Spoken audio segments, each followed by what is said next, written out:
Guys, the reason why I'm asking this is because I'm like terrified of the rate that South Africans are moving at. Um, no, with the whole alcohol thing. Uh, the way we like indulge alcohol, it's scary. Because now it's moved on even from alcohol. As much as people drink, but there's also drugs now. People have gone into it heavy. My neighbor, here next door, um, had a mental breakdown. Like started attacking people and all that. And it's scary to encounter because this is a guy I've known for over 20 years, man. Like, and to see him like lose his mind like that, it's quite scary. And the cool thing is though, everybody is like trying to like shun him out because he does drugs and whatnot. And the only and then there's the family who doesn't want to take responsibility for the whole thing. They just like, oh, it's because of that friend and that friend and that friend. But he said something to me which like kind of like caught me off by surprise. He said, all the years that I've known you, you've never ever ever been like nasty towards him. Even when I was doing drugs. And that like shocked me for a little bit. I was like, I've never. I was shocked by the fact that he thought that, because I had a friend who was crazy into drugs, and I tried to get him out of it. We took him to rehab and everything, but came back a couple of months, went back to drugs and everything. Like, I'm willing to try and help you to get out of his situation, but if you don't get out of it, I'm the type of person like I'm gonna catch you when eventually you stop, bro. Cause I can't keep like trying to hold your hand while I'm still trying to build the future here. And he said, one thing that he appreciates is that I've always like treated him the same way. Like, even when everyone was like angry at him and saying this and saying that, he said, I've always been kind to him and always treated him like a brother. It made me realize, hey, maybe we need to change our approach with these people. Maybe they are aware of, yeah, like mental health, man. Like mental health is a crazy thing, eh? Because I remember when I was suffering from depression. Because my uncle like died just like 2 houses away from here, like practically died in my arms. And the reason why it hit me hard was because I didn't have a chance to mourn him because as soon as it happened, everybody went emotional, and I had to like now step up and be the least emotional person in the house and deal with everything. And I was basically the support system for everyone. And I never got to deal with all of that. And I remember I was depressed for a while, man. I was depressed for a while. Yeah, I was suppressing all these emotions because I can't be emotional. I have to take care of the family, and then when there's people here, I have to take the kids, and like, so I can never be alone where I'm like dealing with that. Yeah, and work, like, yeah, work had its own stresses. It's a good thing to give someone that's going through such a situation space to be alone, or do you bring them closer? Uh, that's what I want to find out from you. Because honestly, I don't know. Because I don't know how to deal with people on drugs because I've never done such things or even drank for that matter. So I don't even know how to deal with these people. I just deal with them how I deal with it based on our relationship.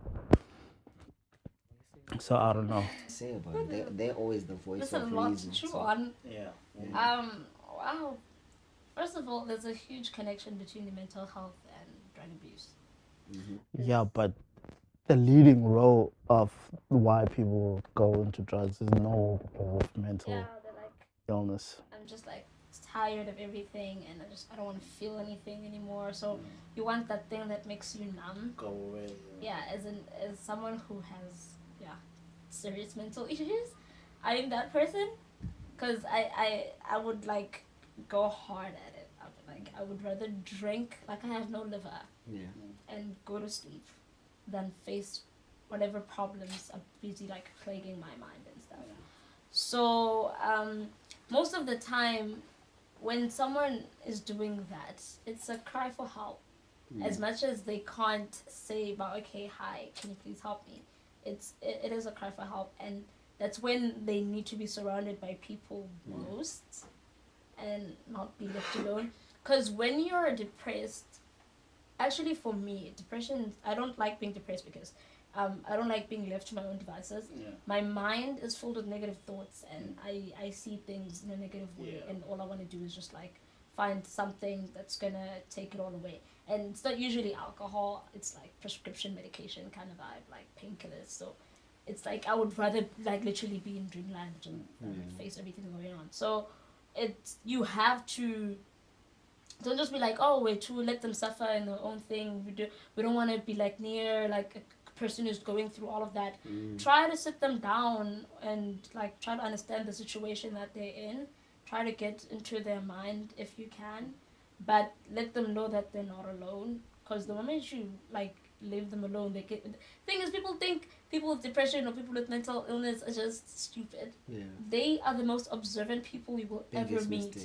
Like they see everything in like like a vampire. Everything is heightened, so all the senses are like, I can hear you talking about me, I can see the way you're acting around me, like you're not touching me more, you're not doing this and this and this.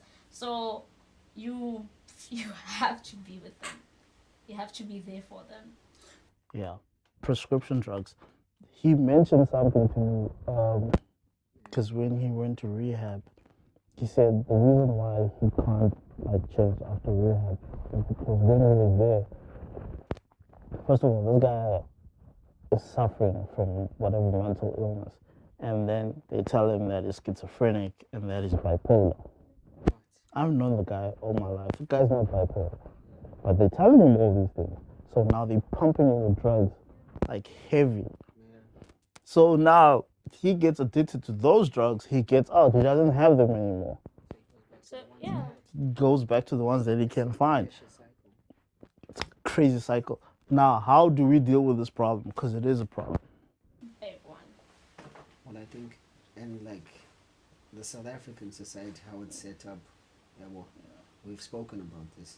I think speaking solves a lot of problems. Like even in your situation that we just spoke about now, you said that you needed to be alone. So you could have easily just gotten Esa space, and today we don't know what type of friend you would have had just by simply giving you that space. But at the same time, your family needed you. You couldn't step out of that role. But one thing that could have helped you is actually just talking. But hey, I feel like this. Of which that's what we don't do. Even now, like we've never spoken about this situation, of which it's quite scary. That you can't even say, hey, bro, I need, that space. Can you create that space? Because it's not about what you can do; it's what the people that are around you can do for you. Yes. It's never all on your shoulders to get yourself through that time. So that's the only thing that I will say. Yeah, and I've not said this before, but especially like in the black community, we don't speak about mental illness. We don't. We do not. You do not say you're stressed. You do not say you're depressed. You will get smacked upside the head. You say you're depressed. You're depressed. And you don't. What? You know, Too young. it's not for you. And I want it to be something that people can speak openly about. Like I feel like a lot of people could have been helped. A lot of lives would have been saved if people actually spoke about what they're going through. But there's that thing, first of all, where you don't talk about your mental health. You don't talk about depression. And secondly, you're told at home you don't talk about your problems to other people. Your problem is your problem, and it mustn't leave your mind. You try to face it yourself. So there's just too many elements that basically come into this. And some people always say how you're bewitched. You always go, oh, check out me. There's just so many things instead of just facing the actual problem. That's why his mom says about her son is bewitched or whatever. Like, no, his son is depressed. Mentally, he's not okay. Broken inside. Thing is, with mental health, once you're broken, you're like a plate. And once that plate breaks, as much as you'll try to put it back together, small pieces that you can't see. Yeah. Everything is glued back together, it's okay. But to you, you know that there are some pieces of you missing and you can't find them and they're scattered. And they've already they're scattered and then they strip it away and it's gone and you'll never see that again. It's very, very painful. And as much as you try to put a brave face for everyone, you're cracking at the seams, you're like bursting. So it's just very sad. Well,